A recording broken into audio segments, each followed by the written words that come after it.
Le commandant Aboubakar Sidiki Diakité d'Itoumba sera-t-il enfin évacué pour aller prendre des soins afin d'être en pleine forme pendant donc le procès en appel? C'est de ça que nous allons parler dans cette vidéo. Suivez.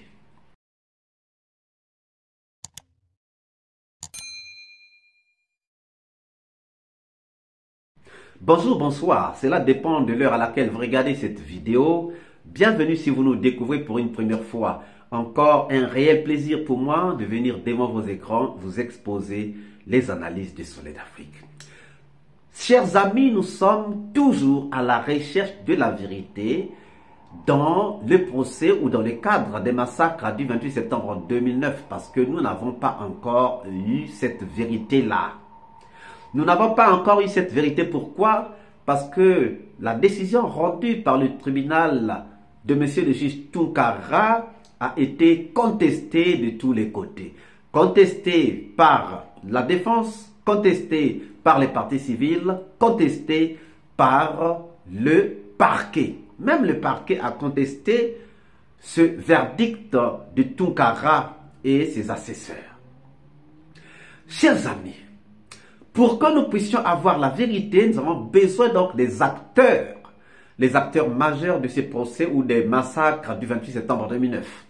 Or, nous savons que celui qui a ouvert les débats dans ce procès des massacres du 28 septembre 2009, c'est bien le commandant Aboubakar Sidiki Diakité d'Itoumba.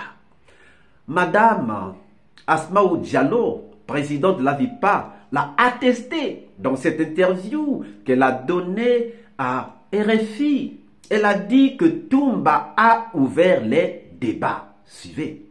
Ça, je dis parce que ici, on parle de l'histoire de la Guinée. Il faut dire tout pour que les gens comprennent. Je ne casserai rien, moi. Je ne protège personne.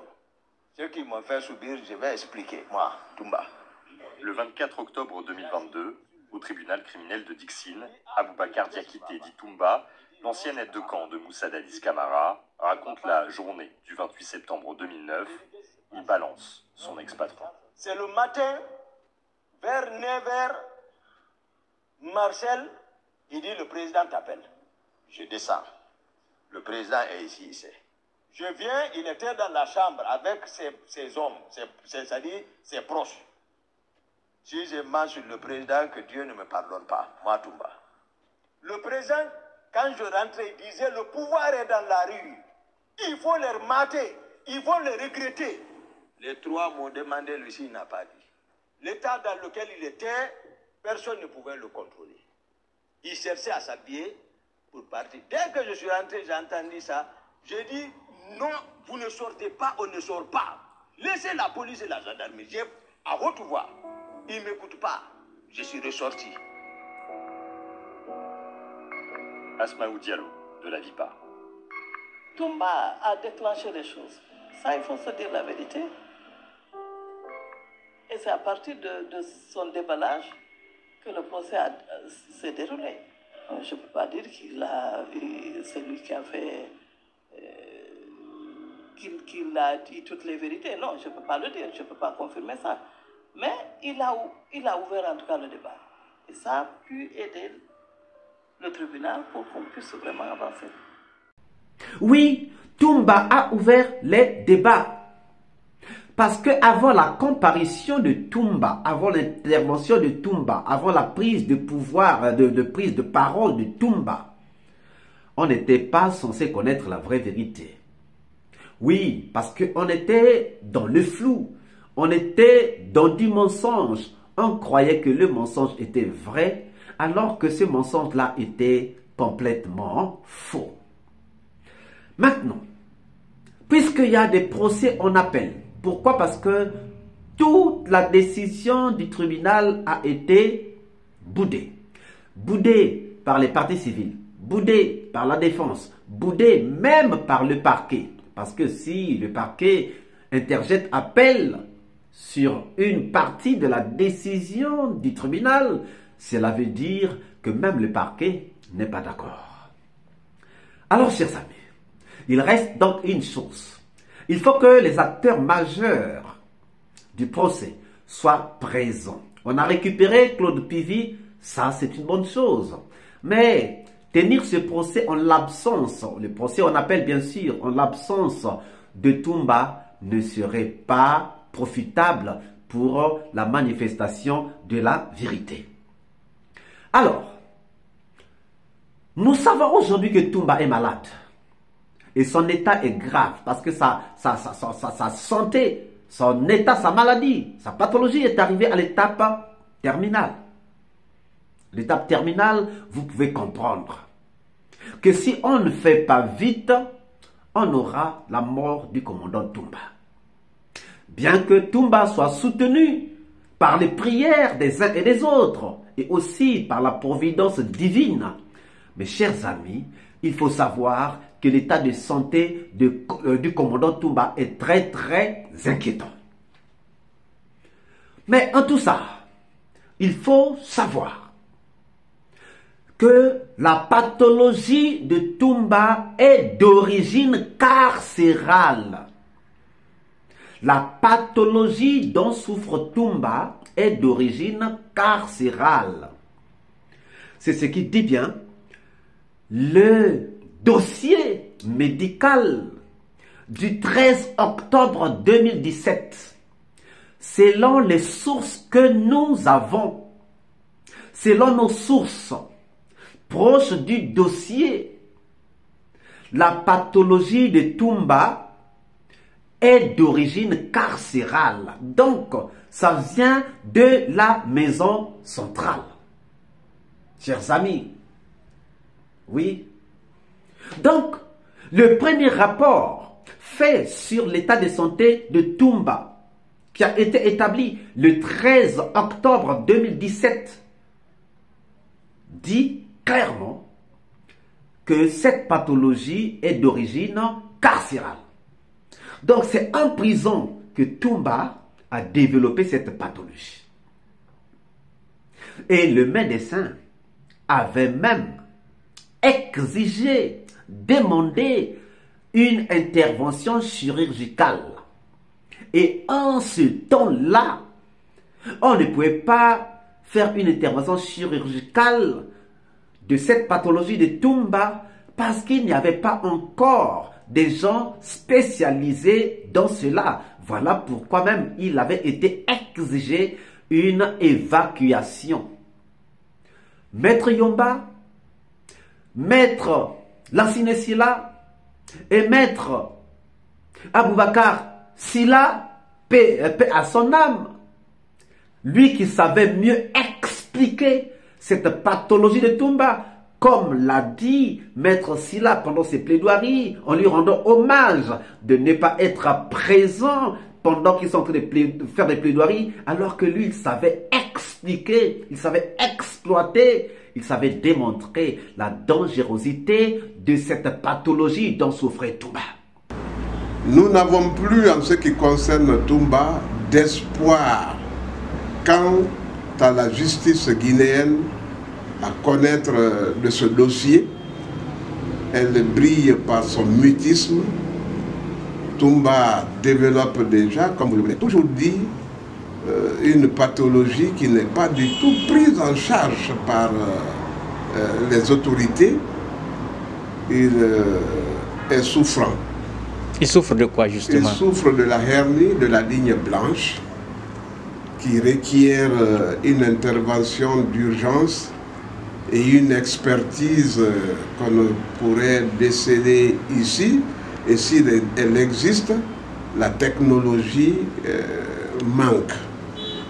Donc Toumba se gère lui-même, il procède par automédication et il s'en tire tant comme il le peut. Et pour la dernière fois, quand est-ce que vous avez échangé pour la dernière fois et qu'est-ce qui en est justement de son état de santé actuellement? Nous sommes en contact constant avec Toumba, mais ces derniers temps, avec les risques de contagion que l'on court en fréquentant la maison centrale, qui est devenue le siège même de cette épidémie qui a atteint beaucoup de détenus. Nous réservons quant à nous de le rencontrer, hein, parce que lui-même confiné depuis 3 ans, hein, depuis bientôt 4 ans, cette épidémie lui pousse davantage à éviter même ses propres gardes qui, à ses yeux, constituent des facteurs de contamination parce qu'eux-mêmes en contact étroit dans les cales avec les différents détenus. Nous avions inspiré les malades de découvrir leur liberté, mais plutôt que de le faire. Tous les trois ont bataillé, ils ont tout fait, chers amis. Malheureusement, rien n'a été fait, malgré que le ministère de la Justice, malgré que le ministère de la Santé, malgré que tous soient au courant avec le rapport du 13 octobre 2017 que Toumba nécessitait ou avait besoin d'une évacuation. Rien n'a été fait. Chers amis, vous allez vous rendre compte que Toumba est celui qui a ouvert les débats. Vous allez vous rendre compte que Toumba est celui qui a amené la lumière dans le procès des massacres du 28 septembre 2009. Vous allez vous rendre compte que Toumba est celui qui a permis que nous puissions avoir une petite lumière dans ce procès des massacres du 28 septembre 2009. Mais pourquoi ne pas sonner Toumba avant donc le procès en appel? Parce que l'état de santé de Toumba est tel que si on n'intervient pas à temps, il faut se le dire, il ne faut pas se le cacher, Toumba risquera même de mourir avant le procès en appel. Et oui, chers amis, bien que Toumba soit soutenu par des prières des uns et des autres, bien que Toumba soit soutenu par la providence divine, il faut aussi se rendre compte à l'évidence que Toumba risque de mourir même avant le procès en appel. Et dans ce cas, qui viendra parler à la place de Toumba et nous donner cette lumière-là qui nous a apporté pendant le procès en première instance? Voilà les questions, chers amis, que nous pouvons nous poser. Toumba est obligé de porter une gaine. Cette gaine fait en sorte que les intestins ne puissent pas monter vers le cœur. Parce que lorsque les intestins montent vers le cœur, ça étouffe le cœur et ça arrête la respiration de Toumba. C'est pour cela que, entre-temps, Toumba a fait 3 jours évanoui. Parce que les intestins étaient montés vers le cœur, avaient étouffé la respiration et voilà, il s'était évanoui. Ça pourra arriver pendant le procès en appel. Vous avez vu que Toumba a tenu debout. Toumba a tenu debout pendant tous les jours qu'il a passé devant la barre. Il était debout parce qu'il ne voulait pas s'asseoir. En s'asseyant, les intestins allaient monter et étouffer son cœur et il allait tomber parce que ça allait arrêter sa respiration. Malgré tout, accusé, il n'a pas voulu s'asseoir, il n'a pas voulu être à l'aise pour dire sa part de vérité. Pourquoi donc on ne ferait pas quelque chose de grand pour Toumba? Chers amis, le ministre Yaya, actuel garde des Sceaux, ministre de la Justice et des Droits de l'Homme, selon nos sources, serait bien d'accord qu'on puisse essayer de regarder le cas de l'évacuation de Toumba. Or, le dossier qui est là présent date de 2022. Donc, il faut mettre à jour le dossier du commandant Toumba. Le premier dossier, le premier constat, le premier dossier date du 13 octobre 2017. Donc, dans 2 jours, ça fera déjà 7 ans jour pour jour que depuis qu'on avait diagnostiqué cette pathologie de Toumba. Mais rien n'a été fait malgré que Le médecin avait demandé une évacuation de Toumba. Le médecin avait bien expliqué ce que Toumba encourait. Si Toumba est vivant jusqu'à aujourd'hui, c'est par grâce. Par la grâce de Dieu. Sans la grâce de Dieu, Toumba ne serait pas en vie aujourd'hui. Parce que sa maladie est tellement grave. Sa maladie est tellement grave, bien aimé. Ce sont les intestins qui montent vers le cœur et donc coupent la respiration. Voilà pourquoi il est obligé de porter une gaine. Oui, nous allons demander aux avocats de Toumba, Maître Sila, Maître Yomba, Maître Sila Lanciné, Maître Paul Yomba.